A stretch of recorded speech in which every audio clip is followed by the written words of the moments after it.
After the death of the glorious Serbian hero, Prince Lazar, in the Battle of Kosovo in 1389, his underage son began to rule Serbia with the help of his mother, Milisa.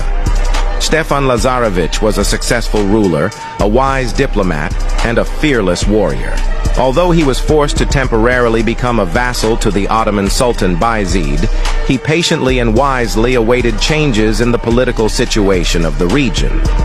An illustrative example of his military prowess is the Battle of Ankara in 1402, where the then Serbian prince, later a despot, had to participate as a Christian vassal alongside John Castriot, the father of the famous Skanderbeg.